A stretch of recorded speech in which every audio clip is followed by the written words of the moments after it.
My name is Berta, and I'm 28 years old. Right now, I'm standing outside my childhood home in the cold, with two suitcases containing everything I own. 30 minutes ago, my mother looked me straight in the eyes and told me I didn't deserve to be here. She gave my room to my brother Marcus and his pregnant wife, then closed the door in my face without a shred of guilt. Before I share what happened that night, let me know where you're watching from. If you've ever felt like the forgotten child in your family, please like and subscribe to hear how I finally found my worth after being thrown away like yesterday's trash. 8 months ago, I moved back into my parents' house after my company downsized and eliminated my position along with half the creative department. I wasn't some failure crawling home with my tail between my legs. I was a successful graphic designer with awards under my belt and a solid reputation in the industry. Moving back was supposed to be temporary, just until I saved enough for a down payment on my own place. I paid my parents $800 a month in rent, which was fair for the area. I bought groceries every week, covered the internet bill since I needed high speed for my freelance work, and even paid for the streaming services the whole family used. My room was the converted attic that I'd personally renovated when I was 23, spending my own money to install proper insulation drywall and even a small bathroom. I painted it a soft sage green, installed floating shelves for my design books, and created a cozy workspace by the dormer window. It was more than just a room. It was my sanctuary. My older brother Marcus, 32 years old, worked as an investment banker downtown. He'd married Stephanie 3 years ago in a wedding that cost our parents $40,000. They lived in a luxury apartment in the financial district, drove matching BMWs, and took vacations to Europe twice a year. Marcus had always been Mom's golden child. His photos dominated every wall in the house from his Little League days to his college graduation to his wedding portraits. My design awards were stuffed in a drawer somewhere. My college graduation photo sat behind Marcus's on the mantle. Growing up, the difference in how our parents treated us was obvious to everyone except them. Marcus got a car for his 16th birthday. I got a lecture about responsibility and had to buy my own at 19 with money I'd saved from waitressing. Marcus's business degree was celebrated with a party. My art degree was met with concerns about my future. When Marcus got his first job, Dad opened champagne. When I landed my first major client, Mom asked when I was going to get a real job. My father Raymond was a quiet man who worked as an accountant for 35 years at the same firm. He loved us both, I knew that, but he never stood up to Mom when she played favorites. He'd give me sympathetic looks when Mom gushed over Marcus's latest achievement while ignoring mine, but he never said anything. His silence was its own form of agreement. My mother, Dorothy, was a different story entirely. She came from a traditional background where sons carried the family name, and daughters were just temporary members until they got married. She'd been a housewife since Marcus was born, dedicating her life to her children, or rather to her son. She'd drive 2 hours to bring Marcus lunch if he mentioned being too busy to eat. Meanwhile, when I was sick with the flu last year, she told me to take some aspirin and stop being dramatic. In recent weeks, I'd noticed Marcus calling Mom more frequently. I'd hear her on the phone in the kitchen, voice full of concern, saying things like, "Oh, honey, that's so much money," and, "Of course we'll help however we can." I assumed he was having some temporary financial stress. Investment bankers had lean periods sometimes, and Marcus had expensive tastes. I didn't think much of it focused as I was on rebuilding my career and freelance clients. The Tuesday before everything fell apart, we had our monthly family dinner. Marcus and Stephanie arrived in their matching designer coats, all smiles and barely contained excitement. After Mom served her famous pot roast, Marcus clinked his wine glass with his fork. "We have an announcement," he said, gripping Stephanie's hand. "We're having a baby." The explosion of joy from my parents was immediate. Mom actually screamed, rushing around the table to embrace them both. Dad's face broke into the widest smile I'd seen in years. They peppered the couple with questions about due dates and baby names and nursery themes. Mom actually cried, saying she was finally going to be a real grandmother. That stung, though I tried not to show it. Finally going to be a real grandmother, as if my future children didn't matter, as if I might never have any. I pushed down the hurt and congratulated them genuinely. I was happy for Marcus and Stephanie. A baby was wonderful news. "We're thinking of moving to a bigger place," Stephanie mentioned casually over dessert. The apartment is beautiful, but not really baby-friendly. All those stairs in the balcony makes me nervous. Mom immediately jumped in. Oh, absolutely, you need a proper family home. A yard for the little one to play in. Good schools nearby. The conversation continued about their plans, and I offered to help them house hunt, since I'd been looking at real estate websites constantly for my own search. Stephanie smiled tightly and said they'd figure it out themselves. I should have recognized the weird energy in that moment, the way Marcus avoided my eyes, the way Mom quickly changed the subject. Friday morning started like any other. I was deep into designing a new brand identity for a startup, headphones on, completely focused on my work. My desk faced the window, and morning light streamed across my monitors. I didn't hear my mother come up the stairs or enter my room until she sat down on my bed with a heavy sigh that made me pull off my headphones. We need to talk, she said, her face serious. I spun my chair around, immediately concerned. Is everything okay? Is Dad all right? Your father's fine. This is about Marcus and Stephanie. My stomach tightened. Is the baby okay? The baby's perfect, but they need to move in here temporarily. Their lease is ending next month, and with the baby coming, they need to save money for a proper house. I relaxed slightly. We had a guest room and a finished basement. It would be crowded, but we could make it work. That makes sense. The guest room should work, or they could take the basement. It's bigger down there anyway. Mom shook her head slowly, and something in her expression made my blood run cold. No, Berta. They need this room. You'll need to make other arrangements. The words didn't compute at first. I stared at her, waiting for the punchline to what had to be a joke. What do you mean, this room? This is my room. I pay rent for this room. And Marcus is having a baby. They need the space more than you do. You have 2 weeks to find something else. The floor seemed to tilt beneath me. 2 weeks, Mom. I'm on a month-to-month lease here, but everywhere else requires a year commitment. I'm saving for a house. You know this. She stood up, smoothing her pants with an air of finality.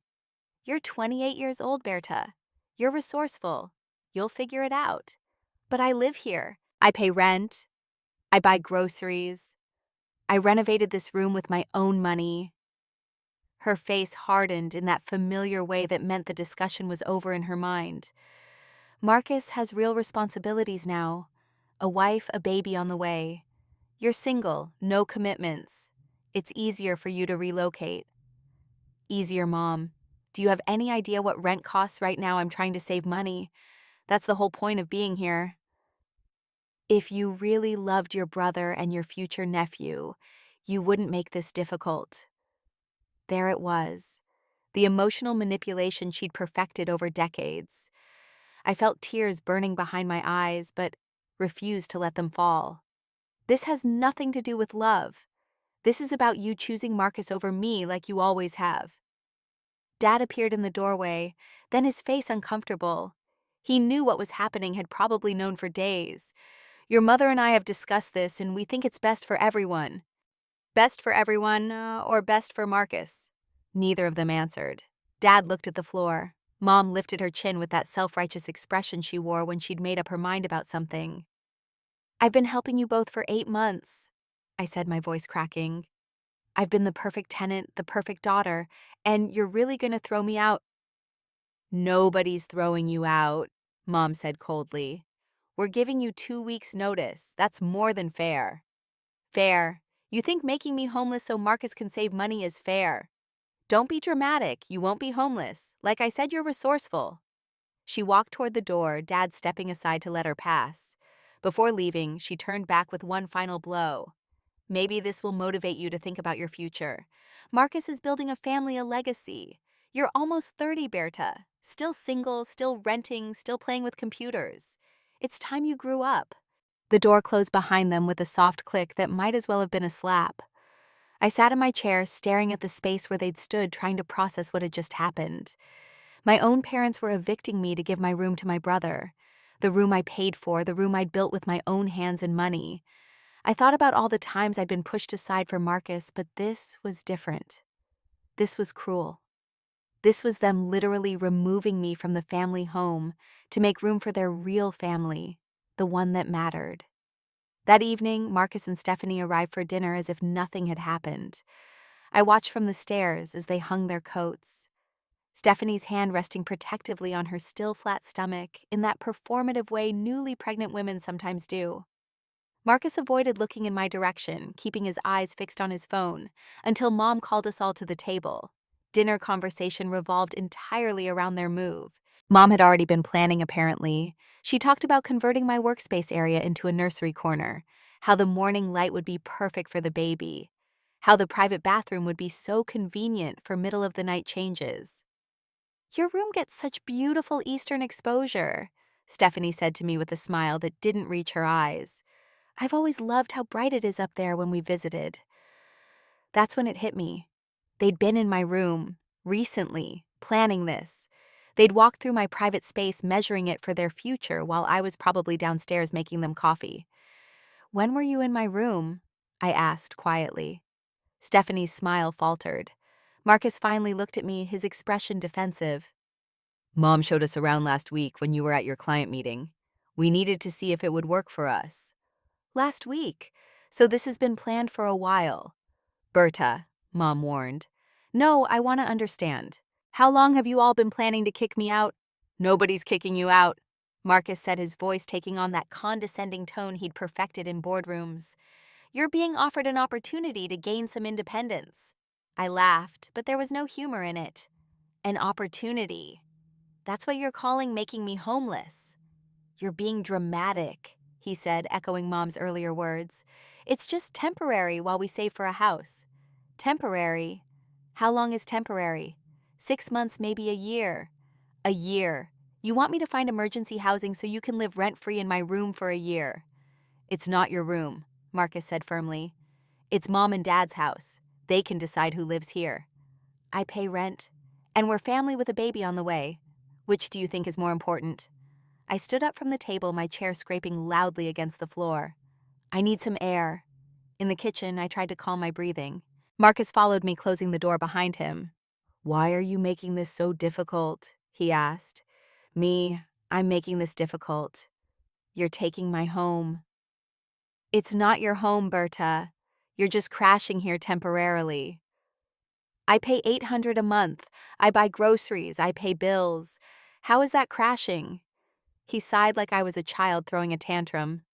"Look, Stephanie and I are trying to start our lives. A real life with a family. You're 28 and single. You don't need a whole apartment to yourself in Mom and Dad's house." "I need a place to live, Marcus. So get one. You have a job." "I'm trying to save for a house. You know how expensive everything is right now." "Yeah, I do. That's why we need to move in here." "What happened to your high-paying investment banker salary, your luxury apartment, your European vacations?" His face flushed. "That's none of your business. It becomes my business when I'm being evicted because of it. Some investments didn't pan out okay. The market's been rough. We had some unexpected expenses. Stephanie's pregnancy is high risk, so she had to stop working. We need help. And you don't have a family depending on you. So I matter less." He didn't deny it. He just stood there looking at me with this mixture of annoyance and pity. "This is happening whether you accept it or not. Mom and Dad have decided. You can make it easy or you can make it hard. But either way, we're moving in." I wanted to remind him of all the times I'd helped him. The $5,000 I'd loaned him 3 years ago that he'd never paid back. The times I'd covered for him when he'd screwed up at work and needed design help for presentations. The promotion party I'd organized and paid for when his friends had all been too busy. But I knew it wouldn't matter. In his mind, that was just what sisters did. We gave and brothers took. Back in the dining room, Mom was video calling her sister, my Aunt Helen. She'd propped the phone up against the centerpiece, and I could see various relatives crowded around Aunt Helen's screen. "We have wonderful news," Mom announced. "Marcus and Stephanie are having a baby, and they're moving in with us." The explosion of congratulations from the phone was immediate, everyone cooing over Stephanie, telling Marcus how wonderful fatherhood would be. Then Aunt Helen asked the question I'd been dreading. "Oh, how lovely will they take the guest room?" "Actually, they'll be taking Berta's room," Mom said smoothly. "It's much bigger and more suitable for a family." "Oh," Aunt Helen said, her voice uncertain. "Where will Berta go?" Mom turned to look at me with this expectant expression. Berta's excited to get her own place finally, aren't you? Everyone was staring at me. My family on the screen, my parents, and Marcus and Stephanie at the table, waiting for me to play along to smile and nod and make this easy for everyone. Thrilled, I said flatly. Later, after everyone had gone home and Mom was doing dishes, I found Dad in his study. He was pretending to read, but I could tell he'd been waiting for me. Dad, please, this isn't right. He set down his book with a heavy sigh. Your mother feels strongly about this. And you, what do you feel? I think Marcus needs our help right now. And I don't. You're stronger than Marcus, Berta. You always have been. So I get punished for being strong. It's not a punishment. It feels like one. He looked at me, then really looked at me, and for a moment I thought he might actually stand up for me. But then his shoulders dropped and he picked up his book again. Your mother knows best. I left his study understanding finally that I'd never had two parents. I'd had one parent and one bystander who'd watched her favor one child while dismissing the other. Over the next week, I scrambled to find housing. Everything was either too expensive or required a 12-month lease I wasn't ready to commit to. I was still saving for a house still needed just 6 more months to have my down payment. Signing a year lease would mean delaying my plans significantly. I looked at studio apartments that cost twice what I paid my parents' rooms in shared houses with strangers, even extended stay hotels that would drain my savings within weeks. Nothing worked. Meanwhile, Dorothy grew increasingly hostile with each passing day. Have you found anything yet? She'd ask every morning, her tone suggesting I wasn't trying hard enough. I've contacted dozens of places. Everything's either too expensive or requires a long commitment. Well, you better figure it out soon. Marcus and Stephanie need to start moving their things in. By Thursday, she'd stopped being subtle.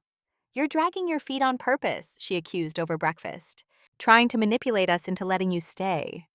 I'm trying to find somewhere I can afford that doesn't lock me into a lease I don't want. Sometimes we have to make sacrifices for family, Berta.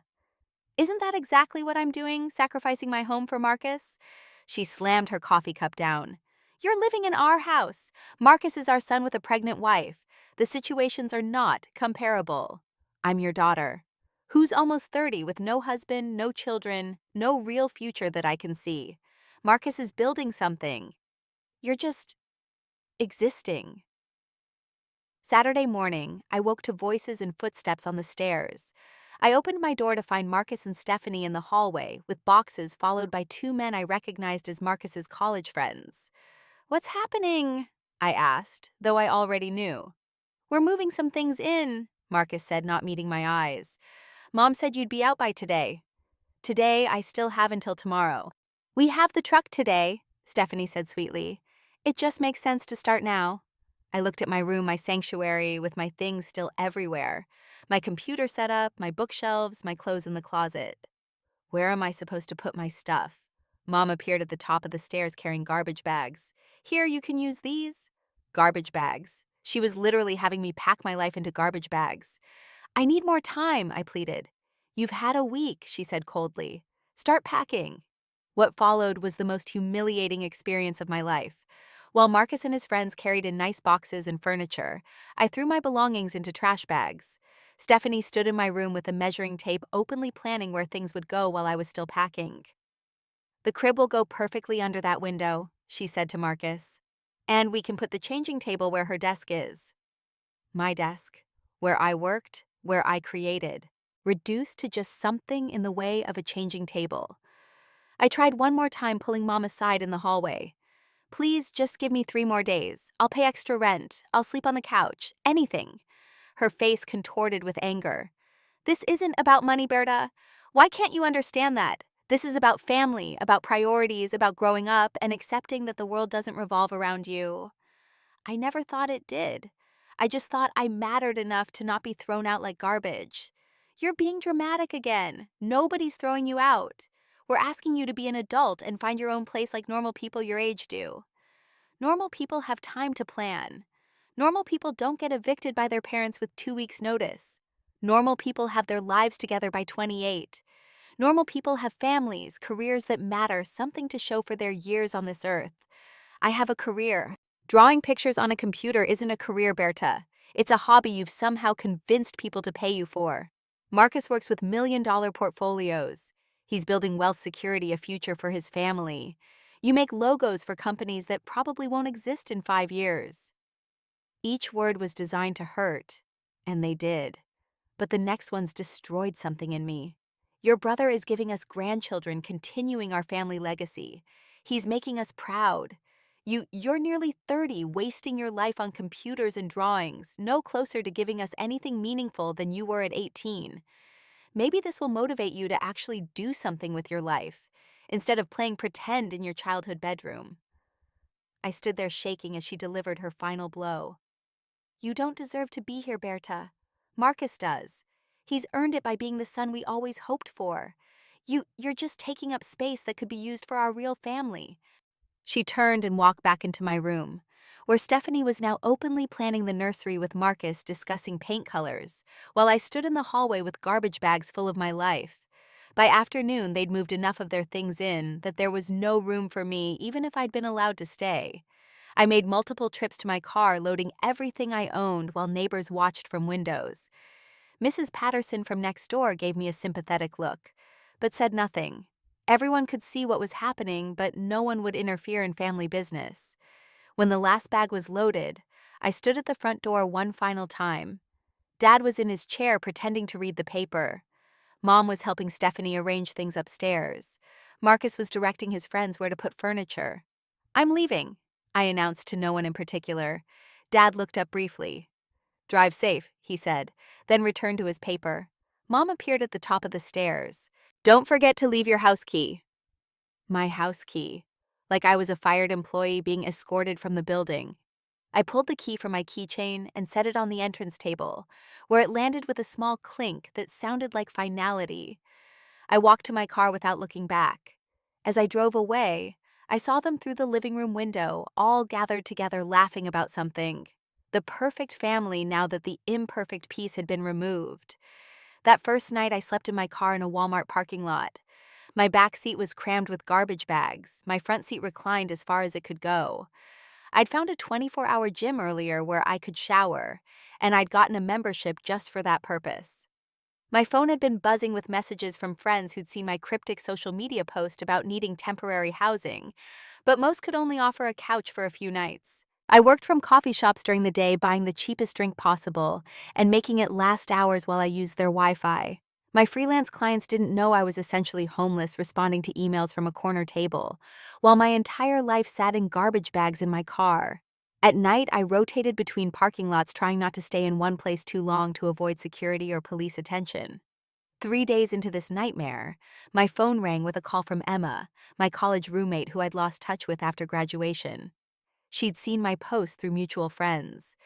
Berta, oh my God, are you okay? I just heard what happened. I tried to keep my voice steady as I gave her the abbreviated version, sitting in my car outside a McDonald's using their Wi-Fi. Are you seriously sleeping in your car right now? She asked, horrified. It's temporary. I'm looking for places. Absolutely not. I have a spare room. You're moving in today. Emma, I can't impose like that. It's not imposing. I'm going through a divorce and I could actually use a roommate. The house feels too empty and I need help with the mortgage. You'd be doing me a favor. Within hours, I was pulling into Emma's driveway in a nice suburban neighborhood. She came running out before I'd even turned off the engine, wrapping me in a hug that broke the dam I'd been holding back. I sobbed in her arms in the driveway, all the hurt and humiliation pouring out. Those absolute monsters, she said, helping me carry bags inside. Your own parents. Your brother. How could they do this to you? As we unpacked my things in what would be my new room, Emma shared her own story. Her parents had sided with her ex-husband in the divorce, saying she should have tried harder to make it work despite his emotional abuse. They testified as character witnesses for him, helping him get a better settlement. Some families, she said, just aren't worth fighting for. They show you who they are, and when they do, you need to believe them. That night, in a real bed for the first time in days, I stared at the ceiling and thought about her words. My family had shown me exactly who they were and where I ranked in their hierarchy of importance. Below Marcus, below his unborn child, below their need to look like supportive parents to their successful son. I was just an inconvenience to be removed. I started therapy through my work's employee assistance program. Dr. Martinez, a kind woman in her 50s, helped me recognize patterns I'd been blind to my whole life. Everything good in the family was credited to Marcus, or to my parents' excellent parenting of him. Everything bad was either my fault or my responsibility to fix. Marcus's failures were explained away or ignored. My successes were minimized or dismissed. You were trained from childhood to accept less, she explained, to see yourself as less deserving, less important. This eviction isn't really about the room. It's about your place in the family system. 2 weeks after moving in with Emma, my phone rang. Mom, Berta, I need you to design the baby shower invitations. Just like that. No asking how I was, where I was living, if I was okay. Just a demand for my services. I'm sorry, what I managed. The baby shower. Stephanie wants something unique, and since you do that computer stuff, I thought you could make something nice. We're having it next month. The audacity left me speechless for a moment. Then, you kicked me out of my home to make room for them, and now you want me to design their shower invitations. Oh my God, are you still sulking about that? It's been 2 weeks, Berta. You're being so dramatic about a simple room change. A simple room change, you made me homeless. You're not homeless. You clearly have a phone and probably found somewhere to stay. You always land on your feet. So, will you do the invitations or not? I hung up without answering. She called back 3 times, then sent a text calling me childish and selfish. I blocked her number. Then I blocked Dad's when his texts started coming through about how I was hurting my mother with my behavior. Marcus's number got blocked when he sent a long message about how I was tearing the family apart with my selfishness. 1 month into living with Emma, my life had stabilized significantly. I decorated my room with some of my salvaged belongings, making it feel like mine. Emma and I had fallen into an easy rhythm of roommate life, cooking together, watching movies, talking through our family trauma over wine. I was taking on more freelance clients, building my portfolio, networking at design events. Then at a startup showcase event, I met the founder of a tech company who loved my work. Within a week, I'd landed a contract worth more than 6 months of my previous salary. The project was intense but exciting, creating the entire brand identity for their launch. I threw myself into it, working from the dedicated office space Emma and I had set up in her spare bedroom. 3 months after the eviction, my main employer called with unexpected news. They were restructuring again, but this time offering me a senior position with a 40% raise and the option to work fully remote. The combination of the promotion and my freelance success meant I was suddenly making more money than I ever had before. Emma and I celebrated with champagne that night. You see, she said, when you're not being held back by toxic people, you can actually fly. Marcus called the next week from a number I didn't recognize. I answered thinking it was a client. Berta, don't hang up. I almost did anyway, but curiosity won. What do you want, Marcus? We need to talk. Can we meet for coffee? No. Please. Things are difficult right now. Difficult how? He sighed heavily.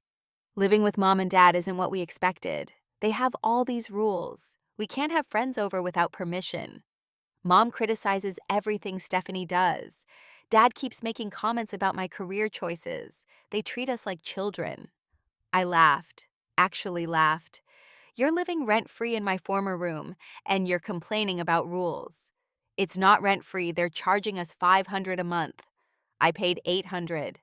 Yeah, well, look, we need to get our own place. Stephanie's miserable. She cries every day. The stress isn't good for the baby. And this concerns me how I was hoping you could help. Maybe a loan just for the deposit and first month's rent somewhere. You know I'm good for it. Like the $5,000 you never paid back from 3 years ago? Silence. Then that was different. No, Marcus, it wasn't. The answer is no.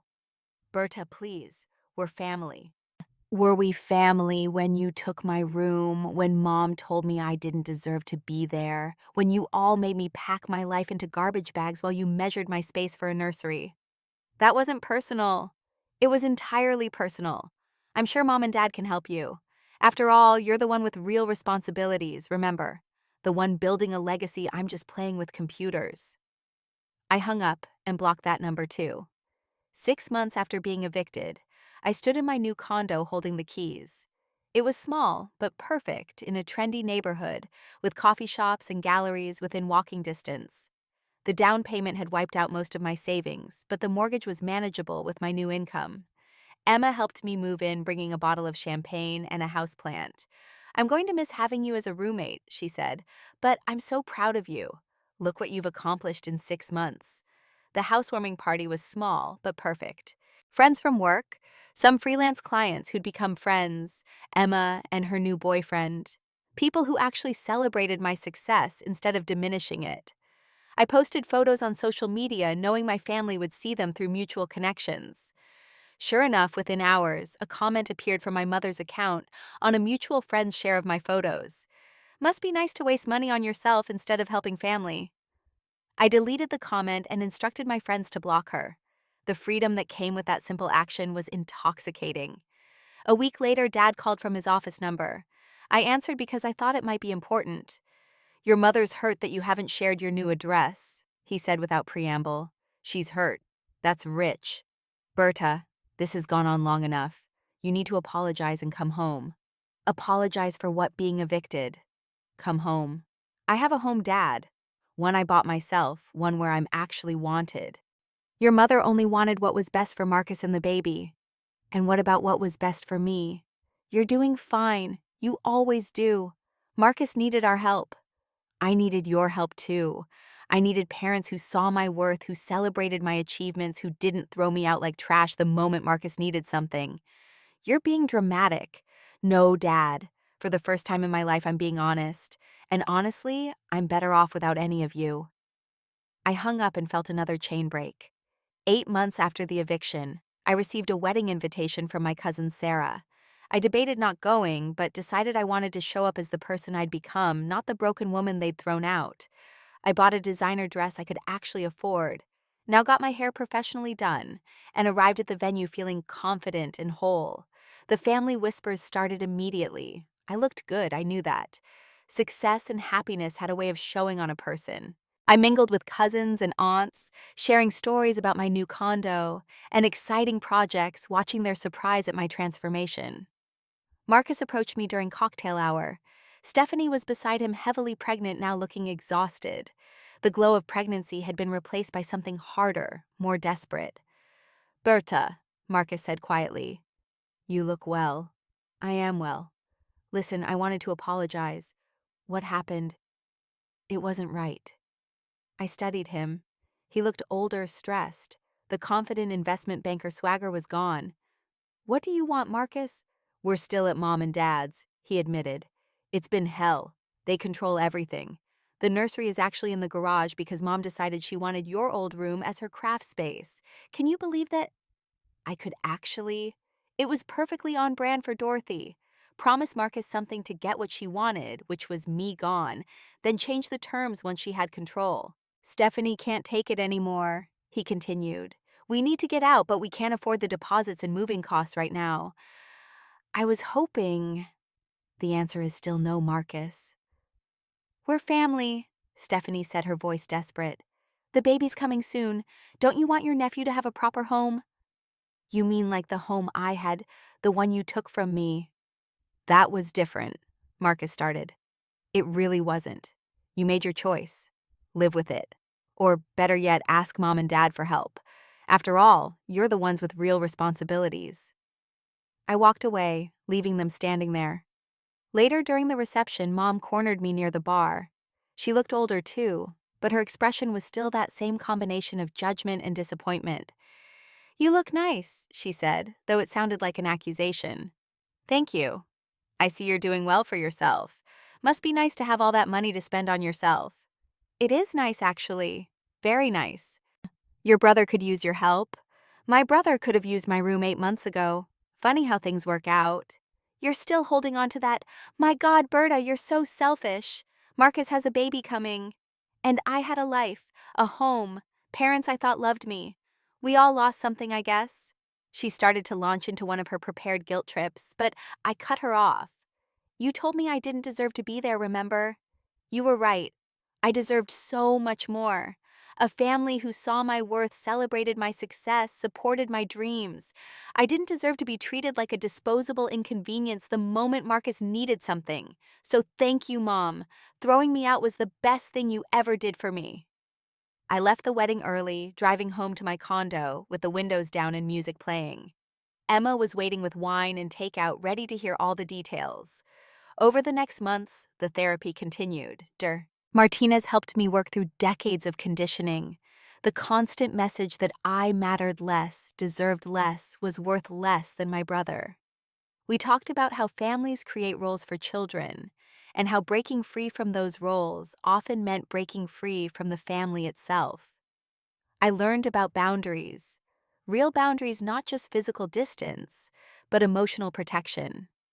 I learned that blood doesn't obligate you to accept abuse, that family isn't defined by DNA, but by who shows up for you, who celebrates with you, who sees your worth even when you can't see it yourself. Emma became my sister in every way that mattered. We had weekly dinners, celebrated each other's victories, supported each other through setbacks. When she finalized her divorce, I was there with champagne. When I landed another major client, she threw me a party. This was what family was supposed to be. A year after the eviction, I got a call from an unknown number. It was Stephanie crying. "Please don't hang up," she sobbed. "I need help. I'm leaving Marcus." Against my better judgment, I stayed on the line. "What happened?" "He's just like your mother. Nothing I do is right. He criticizes, constantly controls our money, makes me feel worthless. And your parents enable it all. They take his side in everything. I haven't been allowed to see my own family in months because your mom says they're a bad influence. I can't do this anymore." "Why are you calling me?" "Because you're the only one who understands. You got out. You survived. How did you do it?"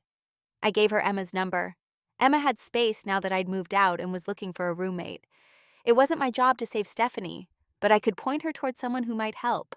Within a week, Stephanie had left with the baby, moving in with Emma temporarily, while she figured out her next steps. Marcus called me repeatedly, leaving increasingly angry voicemails about ruining his marriage, turning his wife against him, destroying his family.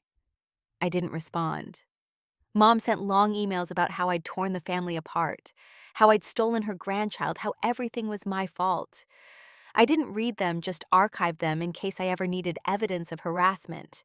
Dad sent one text, "Your mother's heartbroken." I replied with one word, "Good." The silence that followed was golden. Today, 2 years after that night, I stood outside with garbage bags full of my life. I own my condo outright after a windfall from a startup I'd done branding for that got acquired. My freelance business has grown into a small agency with 3 employees. I'm dating someone wonderful who understands my family situation because he's been through something similar. Marcus and Dorothy still live with our parents, last I heard. Stephanie got full custody and child support. The family that threw me out to make room for their golden child ended up with less than they started with. The room that was too good for me now sits empty most of the time, a craft space that Dorothy rarely uses, a monument to their cruelty and miscalculation. Sometimes I drive past the house, not out of nostalgia, but as a reminder of how far I've come. The girl who stood on that doorstep with garbage bags being told she didn't deserve to be there was right. She didn't deserve to be there. She deserved so much more. She deserved a real home, a chosen family, a life built on mutual respect and genuine love. That night, my mother looked me in the eyes and said, "I didn't deserve to be there." She gave me the greatest gift she could have given me: freedom. Freedom from seeking approval that would never come. Freedom from being the lesser child. Freedom from a family that saw me as disposable. When she closed that door in my face, she opened 1,000 better ones. Doors to opportunity, to genuine friendship, to self-worth, to a life where I'm valued, not in spite of who I am, but because of who I am. Some people spend their whole lives trying to earn their family's love and approval, shrinking themselves to fit into spaces too small for their spirits. I was forced out of that tiny space, and in the vast world beyond it, I found I could grow into the person I was always meant to be. The family you're born into is chance. The family you choose is destiny. And the family I've chosen, the life I've built from the ashes of that humiliation, is worth more than any room in any house where I was never truly welcome. That's the thing about being told you don't deserve something. Sometimes they're absolutely right. You deserve so much more. You just can't see it until they force you to leave and find it for yourself. If you're watching this and you've ever felt like the forgotten child, the one who matters less, the one asked to sacrifice while others are supported, I want you to know something: your worth isn't determined by your family's inability to see it. Sometimes the greatest gift toxic people can give you is their absence. Sometimes being pushed out is really being set free. The door that closes in your face might be the one that needed to close for all the right doors to finally open. And when you walk through those new doors, you'll find people who see your worth, celebrate your victories, and would never dream of treating you as anything less than deserving. Because you do deserve to be there wherever there is for you. You deserve to take up space, to have your needs matter, to be chosen first sometimes. You deserve a family that doesn't make you fight for crumbs of affection or compete for basic respect. You deserve so much more than they told you. And the beautiful thing is, once you believe that, once you really know it in your bones, you'll find it. Or maybe like me, it will find you the moment you stop looking back at the door that closed and start walking toward the ones waiting to open. So to anyone watching who's been made to feel like they don't deserve their place in their own family, I need you to hear this. They're wrong about you, but they might be accidentally right about one thing. You don't deserve to be there suffering, shrinking, accepting less than love. You deserve to be somewhere you're celebrated, not just tolerated. You deserve to be someone's first choice, not their last resort. You deserve the kind of family that chooses you every single day, not the kind that evicts you the moment someone else needs your space. Thank you for listening to my story.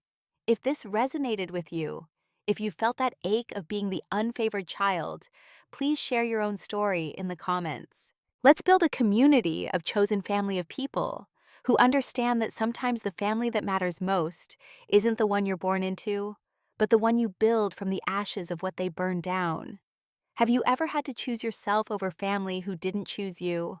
What was your breaking point? Drop a comment below and let me know. I'm not alone in this journey. And if you found strength or hope in my story, please like this video and subscribe to my channel. Share it with someone who needs to hear that they deserve more than they're being given.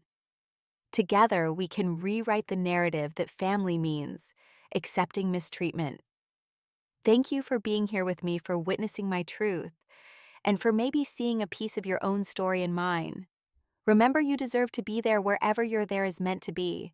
And if they can't see that, it's their loss, not yours. Stay strong, choose yourself, and never forget that the best revenge against people who said you don't deserve something is to build a life so beautiful that you realize they were the ones who didn't deserve you.